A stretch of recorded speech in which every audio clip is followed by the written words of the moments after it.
currently a freshman in college. I came home this past week for a funeral, but let's backtrack a little. My senior year in high school, I was in the library during study hall doing some computer science work on the computer, since my laptop at home didn't have JCreator on it.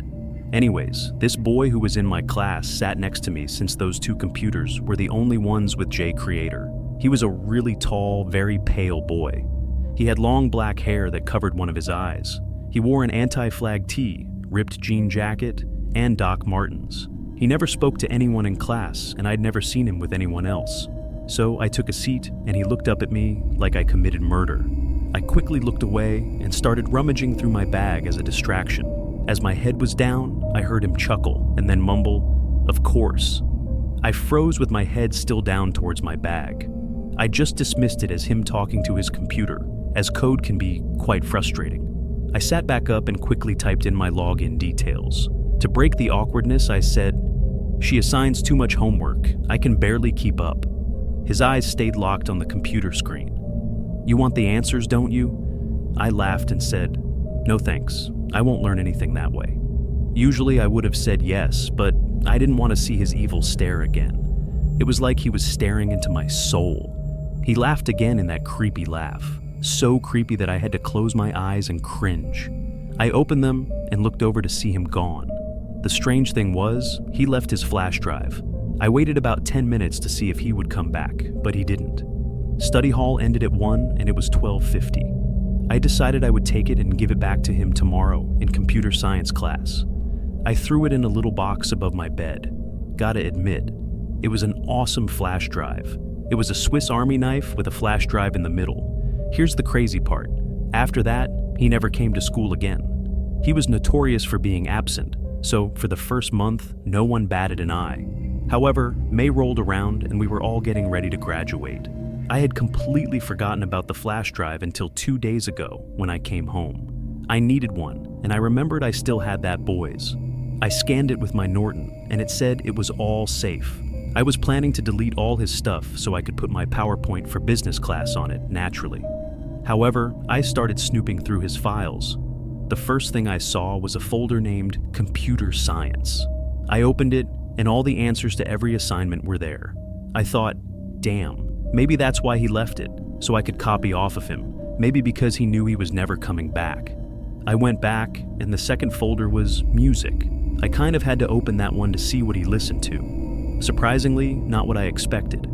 There were only 3 songs: Running on Empty by Jackson Browne, White Rabbit by Jefferson Airplane, and Helter Skelter by the Beatles. I went back again. There was an untitled folder. Inside it was AP Literature. There were a bunch of essays and various junk. There was one called The Best Doc. I opened it, and it was merely a 10-page document of notebook pages filled entirely with his first and last name, handwritten. I went back again. This is where it gets weird. He had taken pictures of the emergency escape plan posters on the door in every classroom. There was a picture of a lit cigarette on the bathroom floor, and another picture of some coins on the bathroom floor with a yellow post-it note next to it, saying, "Chump change," in all caps. Now, this is the weird part. There was a picture of me, taken while I was reading a book in class. From the looks of it, it was my English class, that he was not in. There was also a document titled, Rest in Peace 2, but it was empty when I opened it. I still have no idea if this was a joke or not. For all I know, he never showed up again because he realized he lost his hard drive. Story number 2. This story happened a few years back to me and a friend, who I'll call Allie. We're now both 15, making us 12 when this story occurred. Okay, so me and Allie have been friends since 2nd grade, and we would usually spend all weekends and free time together. We always have been into paranormal and ghost stuff. We had every reason to believe that every house we ever went into was haunted. We would go on ghost hunts like the TV shows, using a flip phone to record the sounds. But there will always be one night that stands out to me, that still haunts me to this day. It was around midnight, and we were hyper and awake like most kids our age on weekends, so we decided to do another ghost hunt in my house. We got the flip phone ready, and we borrowed my dad's touchscreen to actually videotape. This was the first and last time we used that. My basement was not like most, because the house I was living in at the time was very old, and therefore very old-fashioned. So down the stairs, there's one main big room that we use for storage. And a little further, there was another medium-sized room for the washer and the dryer. And the farthest was a small little cell-type room that we never used, mainly because everyone was too creeped out to go in it.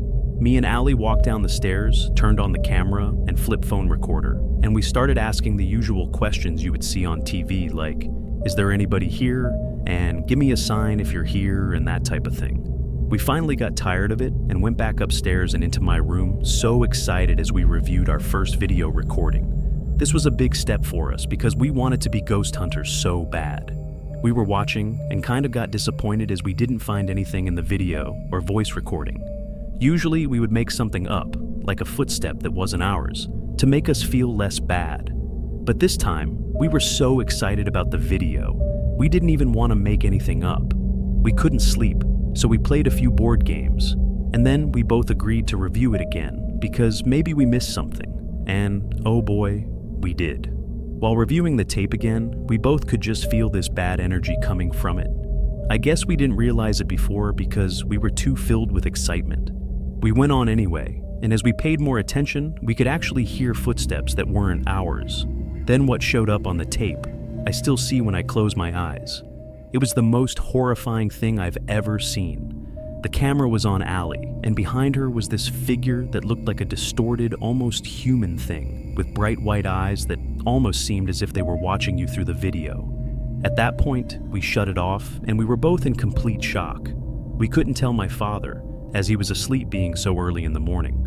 We both decided to just not tell anybody and keep it our secret. Even though we never went into that basement again, we both still talk and sometimes even dream about it to this day. I don't know if it was our imagination or if there was something with us in that basement, but I'll never go in there again. Story number 3. So, this all happened during Halloween in 2014. My name is Max, and I'm from a small town in Findlay, Ohio. I used to go to a high school, a county school, about 10 minutes from where I lived called Van Buren High School. Van Buren was a nice little village with good people for the most part, but the only problem was that there were some evil creeps that could be found there if you knew where to look. The biggest hotspot for them to be found was the Van Buren State Park. Everyone knew that the state park had a little infamy to it, as it was known for some rapes and the like. Now I'd been to the park many times with friends and classmates, and nothing bad ever happened to us, so I never thought much of it. I have a lot of good memories of the place, actually, like the many times my friends and I would bike the trails and set off the works bombs in the woods or go fishing in the lake. However, fast forward to my senior year at Van Buren on the day of Halloween, my friend Ian and I saw the darker side of Van Buren State Park. The summer before my senior year, I enlisted in the Army National Guard, so it was important that I worked out and stayed in shape.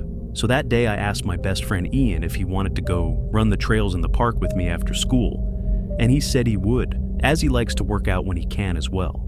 It was probably about 4 o'clock in the afternoon when I pulled into one of the parking lots, waiting for Ian to meet me there, when I saw this old silver car with a bald and just disturbing man suspiciously sitting in the lot. Knowing that creeps hang out at the parks, I glanced over to check out what he was doing, when I noticed he was staring at me and would not take his eyes off of me. It was a very unsettling stare, one that made him look hungry and made me uncomfortable. His eyes were wide open, and I'm pretty sure he had a frown, or maybe a grin. We made eye contact, and he nodded at me as if he were trying to say hello, but would not drop his glare. I nodded back but broke eye contact since I was pretty uncomfortable. However, I noticed out of the corner of my eye that he was still staring. At this point, I'd had enough, and I sped out of there and pulled out of the parking lot. But when I looked in my rearview mirror, I saw he was following me. This made me floor my gas pedal, and I sped to my high school parking lot where I lost him. I called Ian and told him that I was at the high school and that he might have to deal with this creep alone. And then my stomach sank. I got a text from Ian saying, "Here." So I made my way back there, and sure enough, right when I pulled in, I saw Ian's car, and 2 spaces away was the scary bald guy in the silver car, still staring.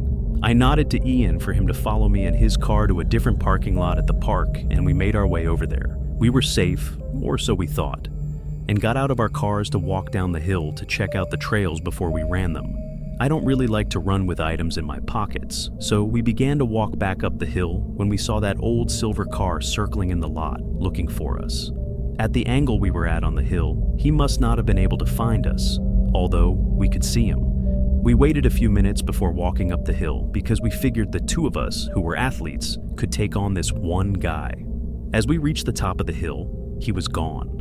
Feeling pretty safe, Ian and I decided to still run the trails, but I made sure to grab a rock to use as a weapon for my own peace of mind, in case we would run into the possible rapist or killer in the woods. I'll never know the man's intentions, but given that place's notoriety and his disturbing look, it couldn't have been good. Nowadays, I've graduated Van Buren, and I'm an infantryman in the National Guard while attending Bowling Green State University. Sometimes when I go back home to visit, I like to go for drives at night, and sometimes I like to check the state park, just to see what monsters lurk there. I'm always armed with a knife, and I'm in good shape, but it still makes me uneasy. I'm sure one of these days I might encounter something like that again. But I'm not stupid or crazy, because as soon as I do, I'm hightailing it out of there once again. So, as for anyone else, make sure that if you go camping or hiking at state parks that you are somehow armed, no self-defense, and never go alone. Story number 4. In my room, next to my bed, is a big storage closet. It doesn't have a regular door like you would expect. It's a kind of big square door without a knob that just comes off when you grab it by the edges. So rewind to several years ago, when I was 19. I remember the first time it happened. I went to sleep and woke up in the morning to find that the door had been opened and was leaning on the wooden edge of my bed. Now, this wasn't the strangest thing ever, as it had happened in the past. After all, there were no hinges or anything holding the door in. I pushed the door back into the wall and got ready for school. The next night, I woke up around 4 in the morning. I could have sworn I had woken up to a noise. I sat up and looked around my room in the dark and noticed the door was leaning on the edge of my bed again. Now, I was concerned that the edges to the hole in the wall were starting to chip away, and the door could no longer fit as tightly as it used to. I left it that way overnight and fixed it in the morning. The following night, I was having trouble sleeping. It had to be at least 2 hours of my rolling around in bed trying to fall asleep. That's when I heard a huge thump, and I knew what it was. I could even see it in the dark. The door fell open again. I was so done with this. I mentally decided to just leave it open from now on. That's when I heard the slightest movement of a plastic bag from inside of the closet. My heart literally skipped a beat when I heard this. There was no draft in the room at all. I hesitantly flicked on the light switch and looked into the open closet. My biggest fear came true when I saw someone inside the closet peering at me in my bed. Within maybe half a second of my turning on the lights, he tried to hide as if I didn't see him. I couldn't even move. All I could do was scream the word "Dad." I screamed so loud, it took my dad maybe 10 seconds to make it to my room. I pointed at the closet and he looked inside. Only then did I finally feel safe to get up and stand behind him. My dad crawled all the way in there, and he couldn't find anyone. He came out and assured me I was just seeing things, and I started to question that myself. Still, I couldn't sleep in that room. I slept on the floor in my parents' room with a blanket. Well, I wouldn't say slept, because before that could even happen, I heard my bedroom door open from down the hall outside, and then someone literally ran down the stairs and out the front door, slamming it behind them. My parents heard it, and it was only then that they believed me. We tried to chase whoever it was down, but he was gone.